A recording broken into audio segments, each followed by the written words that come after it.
आपण आतापर्यंत दोन्ही संतवाणी पाहिलेले आहेत, बरोबर. त्याचा अर्थ पाहिलेला आहे, त्याचे शब्दार्थ सुद्धा आपण लिहून घेतलेले आहेत, बरोबर आहे.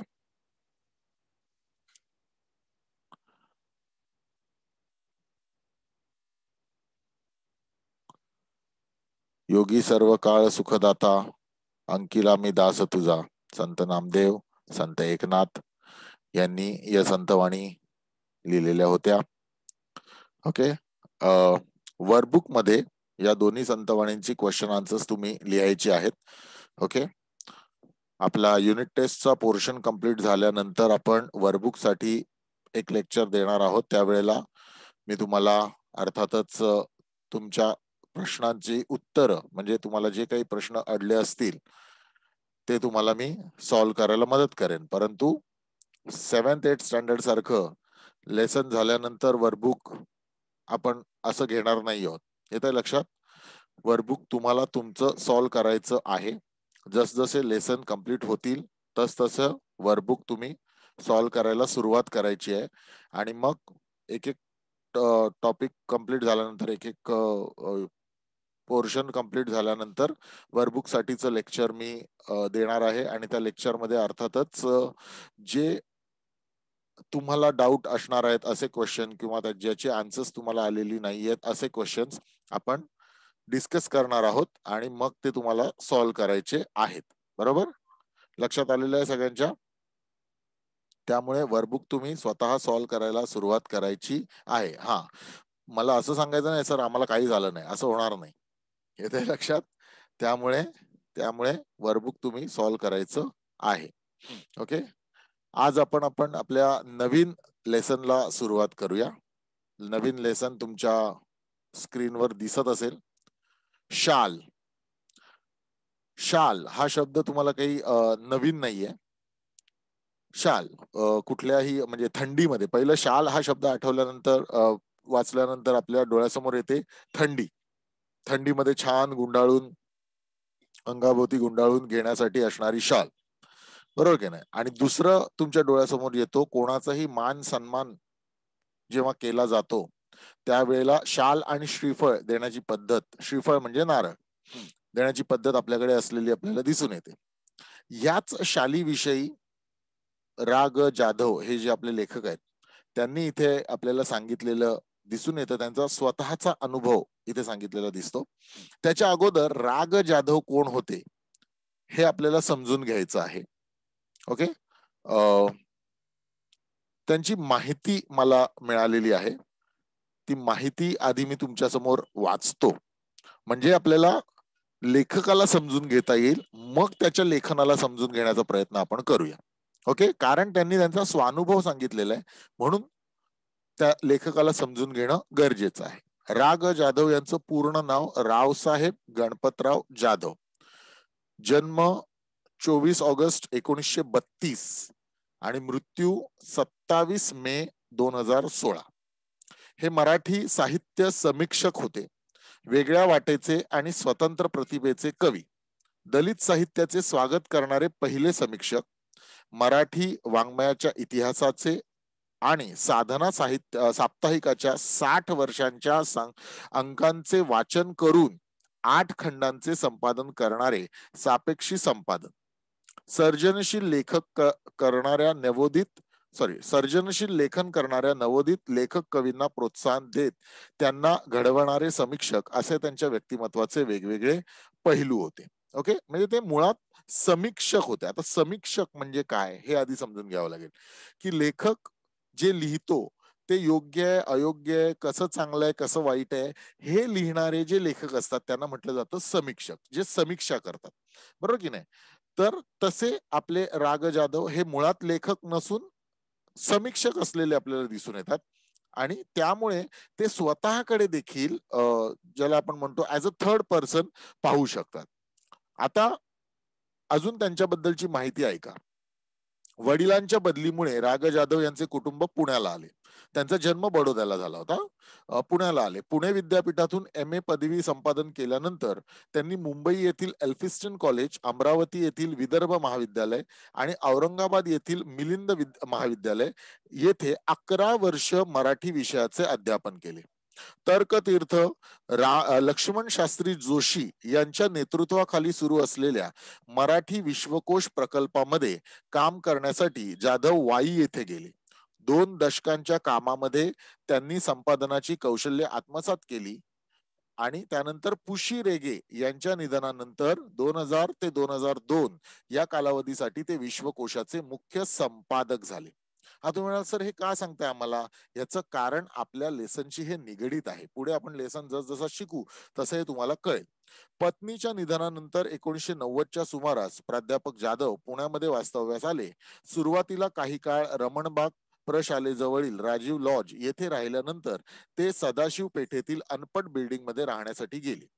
2004 मध्ये औरंगाबाद येथे झालेल्या साहित्य संमेलनाच्या अध्यक्षपदी बिनविरोध निवड झाल्यानंतर गच्चीवरील त्यांच्या छोट्याशा पत्र्याच्या खोलीतील घराविषयी चर्चा झाली होती.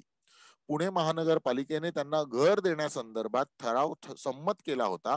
मात्र त्याला जाधव यांनी नम्रपणे नकार दिल्यानंतर साधनाचे संपादक डॉक्टर नरेंद्र दाभोळकर यांनी यासाठी पुढाकार घेतला. त्यावेळी मुख्यमंत्री असलेल्या सुशील कुमार शिंदे यांच्याशी संपर्क साधून त्यांनी मिळवलेला 5 लाख रुपयांचा निधी आणि जाधव यांच्या जवळील रक्कम एकत्र करून शनिवार पेठेमध्ये साधना ट्रस्टच्या नावाने जाधव यांच्यासाठी छोटीशी सदनिका घेण्यात आली. एवढेच नव्हे तर दाभोळकर यांनी जाधव यांना साधना ट्रस्ट मध्ये विश्वस्त करून घेतले. प्रधान यांच्या समवेत त्यांनी साधना साप्ताहिकाच्या 60 वर्षातील अंकांचे 8 खंडांमध्ये संपादन केले. आता हे सर्व मी कुठून देतोय ही माहिती? तर ही माहिती आहे विकिपीडियावर. तुम्ही जर गुगलवर सर्च केलं राग जाधव तर ही विकिपीडियावर माहिती मिळते. आता तुम्ही म्हणाल सर ही माहिती का दिली तुम्ही? याचं कारण आपल्या लेसनशी निगडीत ही माहिती असलेली आपल्याला दिसून येते. कारण लेखकाने आपला स्वतःचा अनुभव इथे शेअर केलेला आपल्याला दिसून येतो. एक नव्हे तर बरेचसे अनुभव त्यांनी इथे शेअर केलेले आपल्याला दिसून येतात. काय प्रकार आहे हा? बघा, आपल्या लेसनला सुरुवात होते. एकदा मी पु ल देशपांडे यांच्याकडे काही निमित्ताने गेलो होतो. पु ल देशपांडे हे नाव तर तुम्हाला वेगळं सांगायची गरज नाही, या नावाची वेगळी ओळख करून द्यायची गरज नाही. पु ल देशपांडे हे संपूर्ण महाराष्ट्राला, संपूर्ण भारताला, संपूर्ण जगाला माहित असलेलं नाव आपण म्हणू शकतो. म्हणजे मराठी वाचन जर सुरुवात करायची असेल मराठी वाचनाची कोणत्या पुस्तकांची, तर असं म्हटलं जातं की पुलंच्या पुस्तकातून, पु ल देशपांडेंच्या पुस्तकापासून त्याची सुरुवात करावी. ओके, तर हे पु ल देशपांडे हे नाव आपल्याला सर्वांना माहिती आहे. तर पु ल देशपांडे यांच्याकडे ते गेले होते. काम झाल्यावर मी निघण्याच्या बेतात होतो तेवढ्यात सुनीताबाईंनी मला थांबवले व विचारले, तुम्हाला शाल दिली तर चालेल काय? सुनीताबाई म्हणजे पु ल देशपांडेंच्या पत्नी सुनीताबाई देशपांडे यांनी आपल्या लेखकाला थांबवलं आणि विचारलं की तुम्हाला शाल दिली तर चालेल का? म्हणजे त्यांनी विचारलं, कारण काही जणांना चालतं, काही जणांना चालत नाही. मी एका पायावर हो म्हटले, कोण नाही म्हणणार? पु ल देशपांडेंच्या घरची शाल मिळते म्हटल्यानंतर कोण नाही म्हणणार? पु ल व सुनीताबाई यांनी मला शाल द्यावी हा मला मोठा गौरव वाटला. ती शाल मी माझ्या खोलीतल्या सुटकेस मध्ये ठेवून दिली, वापरली मात्र कधीच नाही. बघा, ती शाल त्यांनी कधीच वापरली नाही. का? कारण ती एक प्रेस्टिजियस शाल होती त्यांच्या दृष्टीने. कधी कधी असं होतं बघा की तुम्हाला एक बक्षीस मिळतं. काय बक्षीस मिळतं? तर 100 रुपयाची नोट बक्षीस मिळते. मग ती 100 रुपयाची नोटेचं जे मूल्य असतं की नाही, ते मग त्यावेळेला 100 रुपये राहत नाही. त्यावेळेला कितीतरी कोट्यावधी किंवा प्राइसलेस होऊन जाते ती नोट. अशा पद्धतीने, किंवा 100 रुपयाच्या नोटेवर तुम्हाला अमिताभ बच्चनची ऑटोग्राफ मिळाला किंवा शाहरुख खानचा ऑटोग्राफ मिळाला तर तुम्ही काय कराल? ती नोट खर्च कराल का? नाही खर्च करणार. ती छान लॅमिनेट करून आपण ठेवून देऊ का? कारण त्याच्यावर त्यांची सही आहे. तसंच ह्यांचं काहीसं झालं की ती शाल जी आहे ती पु ल देशपांडेंनी दिलेली शाल आहे म्हटल्यानंतर ती अशी कशी वापरायची? त्यामुळे त्यांनी ते म्हणतात की मी ती सुटकेस मध्ये ठेवून दिली. ते जिथे जातील तिथे ते घेऊन जायचे शाल, पण वापरायचे मात्र नाहीत. वापरली तर खराब होईल ना शाल. अशा पद्धतीने विचार त्यांनी केला आणि ते म्हणतात की मी ती सुटकेसमध्ये ठेवून दिली, वापरली मात्र कधीच नाही. पुढे वाईला विश्वकोशाचा अध्यक्ष म्हणून मी गेलो. बघा आता इथे हा संदर्भ आला, आता जे आपण माहिती वाचली त्याच्यामधला हा संदर्भ आहे की पुढे वाईला विश्वकोशाचा अध्यक्ष. आता विश्वकोश म्हणजे काय? विश्वकोश आपल्या लायब्ररीमध्ये आहेत. विश्वकोशाचे आजवर 21 खंड आहेत, त्यापैकी आपल्याकडे 18 खंड म्हणजे 18 पार्ट आपल्या लायब्ररीमध्ये आहेत. एकदम मोठा असा जाड ग्रंथ असलेला आपल्याला दिसून येतो. त्याचे 18 पार्ट्स आपल्या लायब्ररीमध्ये आहेत आणि ऍक्च्युअल मध्ये त्याचे 21 पार्ट्स आलेले आपल्याला दिसून येतात. हा पुढचे पार्ट आता कदाचित आपला हा पॅन्डेमिक सगळा सुरू आहे त्यामुळे, नाहीतर तेही आले असते आपल्या लायब्ररीमध्ये. हा आपण जर कधी शाळेत आलो तर मला आठवण करा सर, तुम्ही विश्वकोश आय थिंक गेल्या वर्षी मी दाखवला होता. 9th ज्यांना मी शिकवले त्यांना मी दाखवला होता. सॉरी गेल्या वर्षी नाही, व्हेरी सॉरी, शाळेत असताना मी आणून दाखवलेला होता. तर हा विश्वकोश म्हणजे काय असतं? विश्वकोश म्हणजे एनसायक्लोपीडिया ज्याला आपण म्हणतो. एनसायक्लोपीडिया ज्याच्यामध्ये मराठीतला प्रत्येक शब्द न शब्द त्याचा अर्थ तिथे लिहिलेला असतो. एनसायक्लोपीडिया. तर या विश्वकोशाचा अध्यक्ष म्हणून आपले लेखक झालेले आपल्याला दिसून येतात. आपण माहितीमध्ये सुद्धा वाचलं. आणि त्याच्याकरता ते वाईला गेले होते. वाई म्हणजे कुठे? तर महाबळेश्वरच्या खाली, साताऱ्याच्या इथे हे वाई हे छोटंसं गाव आहे. म्हणजे आज वाई हे गाव वेगळ्या कारणाने प्रसिद्ध आहे, कारण तिथे भरपूर सारी शूटिंग, पिक्चरची शूटिंग, सलमान खानच्या पिक्चरचं शूटिंग वगैरे वाईला चालतं. परंतु त्यावेळी म्हणजे वातावरण छान असल्यामुळे तिथे ही अशी कामं, क्रिएटिव्ह कामं जी आहेत ती छान प्रकारे होतात. आणि म्हणून विश्वकोशाचा अध्यक्ष असताना तिथे कामानिमित्त ते तिथे गेलेले होते. तिथे नदीकाठच्या प्राज्ञा पाठशाळेच्या खोलीत मी राहत असे. खोलीच्या दक्षिणेकडील खिडक्या कृष्णा नदीच्या चिंचोळ्या प्रवाहार होत्या. थंडीच्या दिवसात एक बाई माझ्या खिडकी खालील घाटाच्या छोट्या तटावर तिचे छोटे मूल एका टोपलीत ठेवून मासे पकडण्याच्या उद्योगात होती.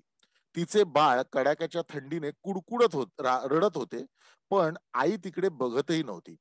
मला मात्र राहवले नाही. मी सुटकेस मधली पुलकित शाल काढली, 5-50 रुपयांच्या नोटा काढल्या आणि त्या बाईला हाक मारली. खिडकीतून ते सर्व दिले आणि म्हटले, त्या बाळाला आधी शालीत गुंडाळ आणि मग मासे मारत बैस. या घटनेची ऊब पुलकित शालीच्या उभेपेक्षा अधिक होती. बघा की दुसरं कोणी असतं तर ती शाल दिलीच नसती, की नाही नाही ती शाल अशी कशी देणार, पु ल देशपांडेंनी दिलेली शाल आहे. लेखकाने हा विचार नाही केला. मग त्यावेळेला मात्र त्या शालीचा उपयोग हा माझ्यापेक्षा त्या स्त्रीला किंवा त्या स्त्रीच्या त्या लहानग्या मुलाला जास्त आहे, हे त्यांना कुठेतरी जाणवलं. म्हणजे सांगायचा उद्देश काय? तर समजा तुमच्याकडे अमिताभ बच्चनची ऑटोग्राफ असणारी 100 रुपयाची नोट आहे आणि ती तुम्ही अगदी जपून ठेवलेली आहे. पण पण समोर एखादा गरजू माणूस तुम्हाला दिसतोय आणि तुमच्याकडे त्या नोटेशिवाय दुसरं काहीच नाहीये पैसे. मग त्यावेळेला मग ती फक्त अमिताभ बच्चनची ऑटोग्राफ आहे म्हणून ती नोट ठेवून देणं हे मानवतेला योग्य मानवतेच्या बुद्धीला पटणारं नाहीये. मग तुम्ही काय करता? ती नोट खर्च करता आणि त्याला देऊन टाकता. कारण माझ्यासाठी ती नोट प्राइसलेस आहे, पण त्याच्यासाठी ते 100 रुपयेच आहेत, कारण त्याच्याकडे तेवढेही नाहीयेत. हा विचार कुठेतरी आपल्या लेखकांनी सुद्धा केलेला आपल्याला दिसून येतो, की त्यांच्यासाठी ती शाल अतिशय प्राइसलेस होती, की पु ल देशपांडेंनी म्हणून त्यांनी पुलकित शाल असं म्हटलेलं आहे. ती पु ल देशपांडेंच्या घरून त्यांना मिळालेली होती, त्यामुळे ते वापरत नव्हतेच. परंतु आता प्रसंग असा होता की ह्यांच्याकडे शाल आहे, भले ती पु ल देशपांडेने दिलेली असेल, परंतु ह्यांच्याकडे शाल आहे आणि त्या बाळाला शालीची गरज आहे. प्रचंड थंडीमध्ये ते बाळ कुडकुडतंय आणि त्याची आई ते अफोर्ड करू शकत नाहीये ती शाल. म्हटल्यानंतर त्यांनी काय केलं, ती शाल काढली आणि त्या बाईला बोलवलं. 5-50 रुपयांच्या नोटा त्यांनी काढल्या आणि त्या बाईला बोलवलं आणि ते सर्व त्या खिडकीतून दिलं. ते खिडकीतून पाहत होते लिटरली, की तिलाही हौस नाहीये त्या एवढ्या थंडीत, कडाक्याच्या थंडीत येऊन मासेमारी करण्याची. तिलाही हौस नाही, पण शेवटी पोटाची खळगी भरण्यासाठी या सर्व गोष्टी कराव्या लागतात. आणि त्यामुळे हे त्यांच्या लक्षात आलं आणि त्यांनी ते 5-50 रुपये आणि ती शाल दिली आणि त्यांनी सांगितलं, की आधी त्या बाळाला त्या शालीत गुंडाळ. आणि त्यावेळी कुठेतरी त्यांच्यातला माणूस खऱ्या अर्थाने जागा झालेला आपल्याला दिसून येतो. आता दुसरा प्रसंग त्यांनी सांगितलाय बघा, शालीवरच आधारित. कविवर्य नारायण सुर्वे खूप सभा संमेलने गाजवत. नारायण सुर्वे हे अजून मराठीतलं अजून एक मोठं नाव. नारायण सुर्वे एक वेगळ्या प्रकारच्या कविता लिहिणारे कवी. नारायण सुर्वेंचं महत्व सांगायचं झालं तर रशिया मधला सर्वोच्च पुरस्कार हा नारायण सुर्वेंना मिळालेला आपल्याला दिसून येतो. म्हणजे आयुष्यभर त्यांनी कार्ल मार्क्स, लेनिन, स्टॅलिन हे आपण इतिहासामध्ये वाचलेले आहेत सगळी पात्र. कार्ल मार्क्स चे विचार, बरोबर की नाही? लेनिन लेनिन कशा पद्धतीने रशियामध्ये गेला, त्यानंतर कार्ल मार्क्सचे विचार त्याने कशा पद्धतीने रशियामध्ये रुजवले, त्यानंतर त्याच्यानंतर आलेला स्टॅलिन त्याने पुढे नेलं, हे सगळं आपण इतिहासामध्ये वाचलेलं आहे. तर ह्या विचारांवर आधारित भारतामध्ये देखील क्रांती घडावी या विचारांचे नारायण सुर्वे असलेले आपल्याला दिसून येतात आणि त्यामुळे ते अतिशय त्या काळामध्ये फेमस झालेले आपल्याला दिसतात. त्यामुळे त्यांनी खूप सभा संमेलने गाजवली. पुढे ते साहित्य संमेलनाचे अध्यक्षही झाले. साहित्य संमेलन दरवर्षी हे साहित्य संमेलन असलेलं आपल्याला दिसून येतं. हा वेगवेगळ्या ठिकाणी असलेलं आपल्याला दिसतं. तर त्यापैकी एका साहित्य संमेलनाचे ते अध्यक्षही झाले होते. कोण? तर नारायण सुर्वे. परिणामतः त्यांच्या कार्यक्रमांना अहोरात्र भरतीच असे. प्रत्येक कार्यक्रमात सन्मानाची शाल व श्रीफळ त्यांना मिळत राहील. एकदा ते मला म्हणाले, या शाली घेऊन मी आता शालीन बनू लागलो आहे. त्यांनी कुठेतरी शाब्दिक कोटी, याला म्हटलं जातं शाब्दिक कोटी, म्हणजे काय? तर शालीवरून शालीन हा शब्द त्यांनी वापरलेला आपल्याला दिसून येतो. आता तसा बघायला गेलं तर दोघांचा अर्थ काही सारखा नाही. शाल म्हणजे आपण ज्याला म्हणतो आपण थंडीत ऊब येण्यासाठी जे कापड वापरतो त्याला शाल म्हणतो. आणि शालीन म्हणजे काय? शालीन म्हणजे आपण म्हणू शकतो की सभ्य. सभ्य अर्थात नारायण सुर्वे सभ्य होतेच, त्यात काही वाद नाही. परंतु त्यांनी त्या शालीवरून शालीन ही शाब्दिक कोटी केलेली आपल्याला दिसून येते. म्हणजे ते म्हणतात की या एवढ्या सगळ्या शाली मला मिळतायत, केवढ्या साऱ्या, कुठेही जा तिथे मान सन्मान शाल आणि श्रीफळ. बाकी बाकी काही नाही, पैसा अडका काही नाही, शाल आणि श्रीफळ कन्फर्म मिळणार. हा. आणि मग त्यामुळे ते म्हणतात की एवढ्या साऱ्या शाली माझ्या घरात आलेल्या आहेत, त्यामुळे मी आता शालीन बनलोय बाबा. त्यांच्या बोलण्यातील उपरोधिक खोच माझ्याच नव्हे तर कोणाच्याही सहजपणे लक्षात येणारी होती. शाल आणि शालीनता यांचा संबंध काय? खरे तर खरीखुरी शालीनता शालीविनाच शोभते. सुर्वे मुळातच शालीन.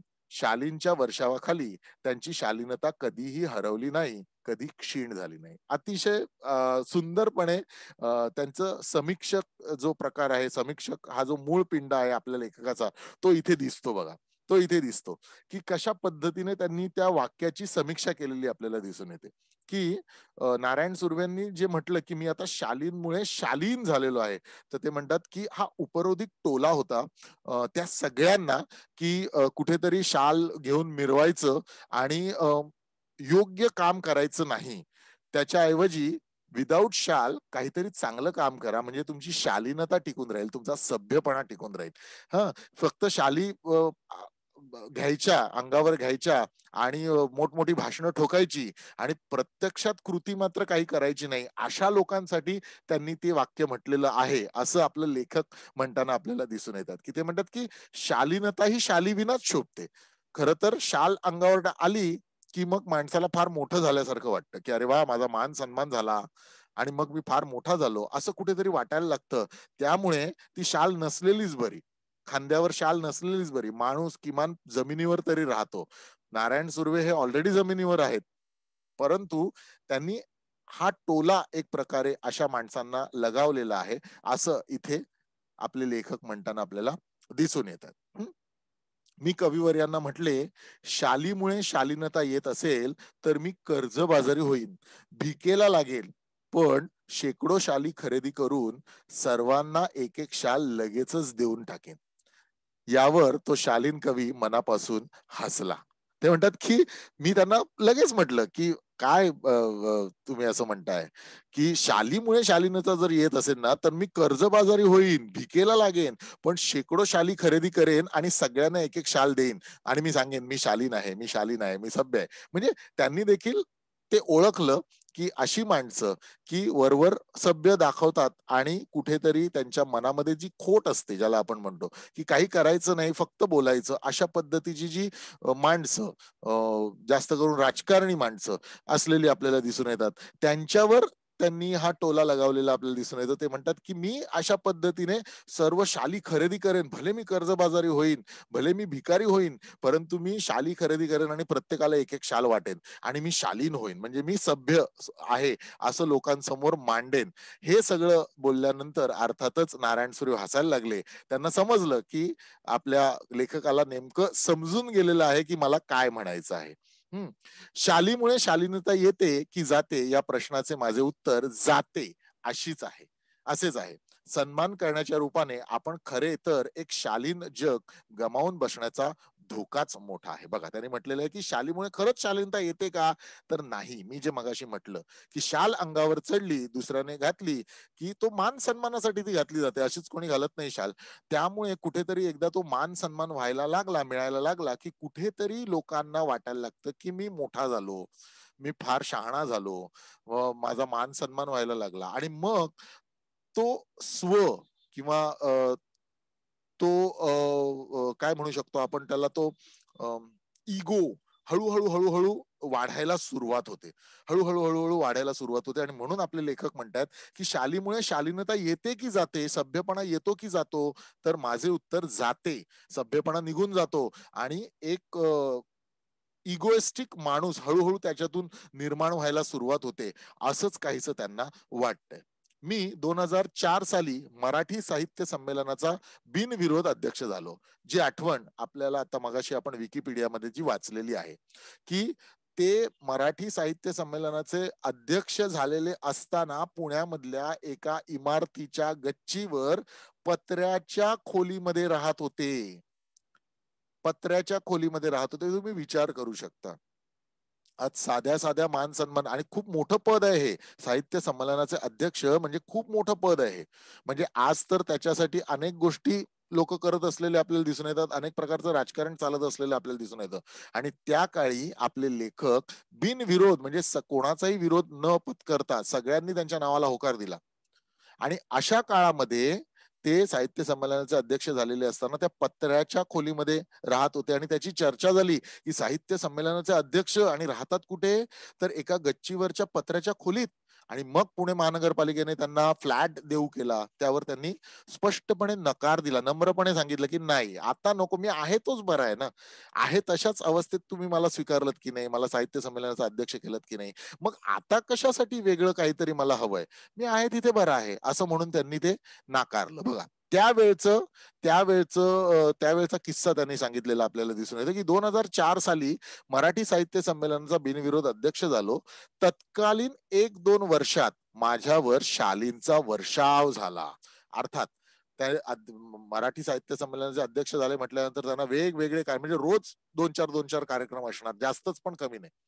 त्यामुळे प्रत्येक ठिकाणी गेल्यानंतर मी म्हटलं तसं, की मानधनापैकी धन नाही, फक्त मान अनेक ठिकाणी त्यांना मिळाला आणि त्या मानामध्ये काय मिळालं? तर शाल आणि श्रीफळ. त्यामुळे प्रचंड मोठ्या प्रमाणात शालींचा वर्षाव त्यांच्यावर त्या 1-2 वर्षात झाला. एवढ्या शाली जमत गेल्या, की माझ्या 8x6च्या खोलीत त्यांना ठेवणे शक्यच नव्हते. ती पत्र्याची जी खोली होती, ती किती त्यांनी स्पष्टपणे तिथे लिहिलेलं आहे बघा. 8x6ची खोली. त्या 8x6च्या खोलीत ते राहत होते फक्त.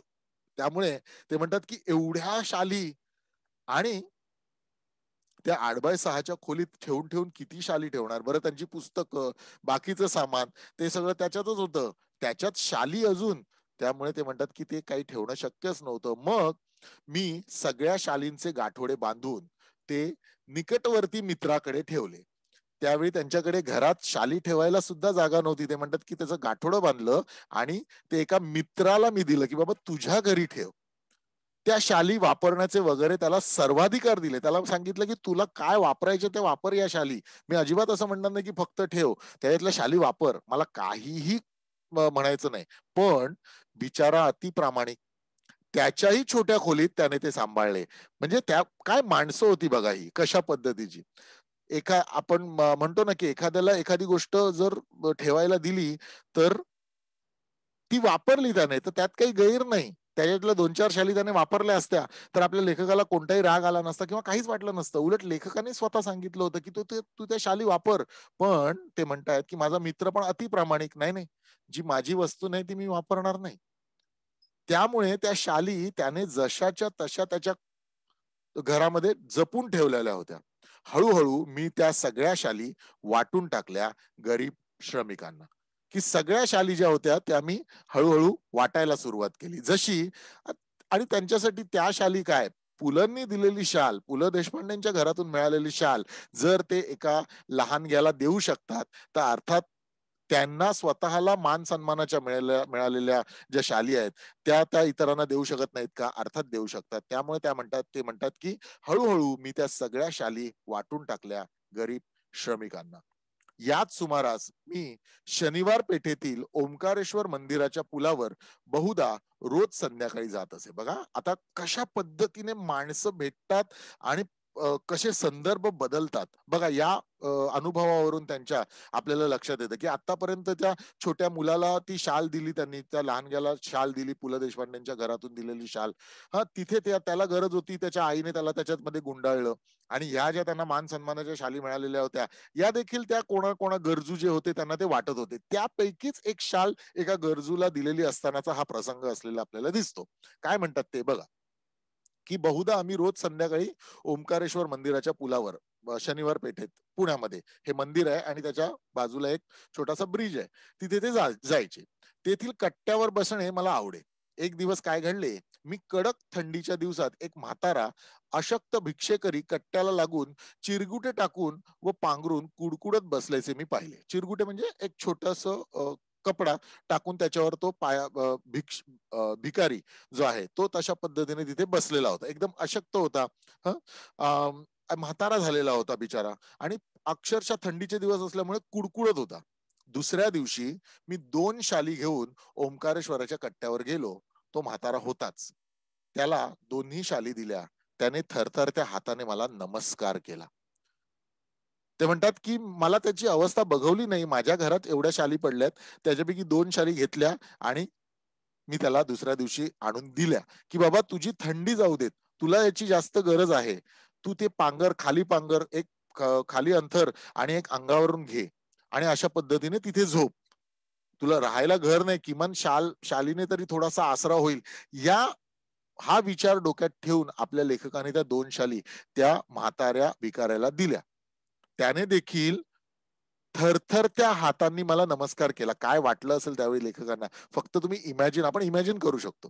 आपण इमॅजिन करू शकतो की एखाद्याला त्याची गरज असलेली गोष्ट मिळते आणि अनपेक्षितपणे मिळते, त्यावेळेला अर्थात त्याला काय वाटलं असेल. त्यामुळे त्याने थरथरत्या हाताने नमस्कार मात्र केला. पुढे 4-5 दिवस मला काही कामांमुळे संध्याकाळी ओंकारेश्वराला जाण्यास उसंत लाभली नाही. म्हणजे काय, तर ओंकारेश्वराला जायला मिळालंच नाही. त्यानंतर मी नेहमीप्रमाणे ये-जा करत राहिलो. मग एकदम त्या भिक्षेकरी वृद्धाची आठवण झाली. तो नेहमीच्या ठिकाणी नव्हताच. तेथील पुलावर चक्कर मारावी म्हणून मी उठलो आणि पुलावरून चालू लागलो. बघा, की 4-5 दिवस त्यांना नंतर काही जमलंच नाही. काहीतरी काम असेल. त्यामुळे ते तिथे गेलेच नाहीत. त्यामुळे ते विसरून गेले थोडंसं. पण एक दिवशी त्यांना अचानक आठवण झाली, की अरे, त्या म्हाताऱ्या बाबाला आपण त्या शाली दिल्या होत्या, तो काही दिसत नाही तिकडे. म्हणजे त्याची जी ठराविक जागा होती, तिकडे काही दिसत नाही. कुठे बरं गेला? म्हणून एक पुलावरून चक्कर मारावी, की आजूबाजूला कुठे आहे का? म्हणून ते बघायला लागले. मी पुलावरून चालू लागलो. पुलाच्या जवळपास मध्यावर तो भिक्षेकरी दिसला. भिक्षेकरी म्हातारा मला दिसला. मी लगबगीने त्याच्याकडे गेलो आणि पाहतो तर काय, तीच चिरगुटे अंगाखाली आणि अंगावर, तेच कुडकुडणे आणि तेच दिनवाणे जिणे. बघा आता हा आलेला अनुभव त्यांना कसा आहे बघा, की ते म्हणतात की मी गेलो त्याला शोधत शोधत आणि त्यांचं असं म्हणणं होतं, म्हणजे त्यांना असं वाटत होतं की अरे वा छान, एक शाल खाली अंथरली असेल, एक शाल अंगावर घेतली असेल आणि तो म्हातारा भिकारी जो आहे तो बसला असेल भिक्षा मागत. म्हणजे आता त्याची अवस्था जरा बरी असेल, कारण थंडी आहे तर कुडकुडत नसेल तो. पण बघतो तो काय, ते म्हणतात की त्या शाली गायब. त्या शाली नव्हत्याच त्याच्याकडे.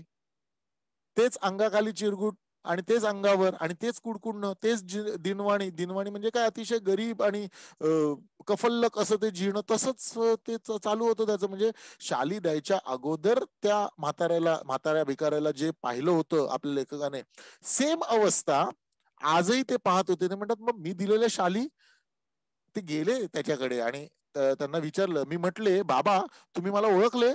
त्यांनी नकारार्थी मान हलवली. कोणी? भिकाऱ्याने. की नाही बाबा मी नाही ओळखलं तुला. म्हणजे विसरून पण गेला तो माणूस.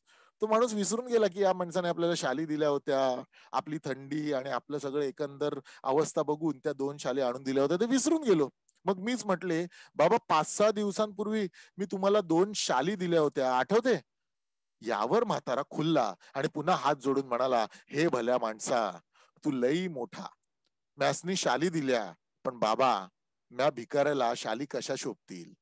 त्या शोभेपेक्षा पोटाची आग लई वाईट. मी शाली ऐकल्या व 2-3 दिवस पोटभर जेवून घेतलं बाबा. आमचं हे असं बिकट जीणं. तुझं लई उपकार आहेत बाबा.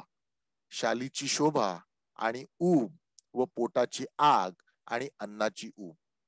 भुकेल्यास अन्न द्यावे, तहानलेल्यास पाणी द्यावे आणि हेही जमले नाही तर अभाग्यांना सन्मानाच्या शाली तरी द्याव्यात.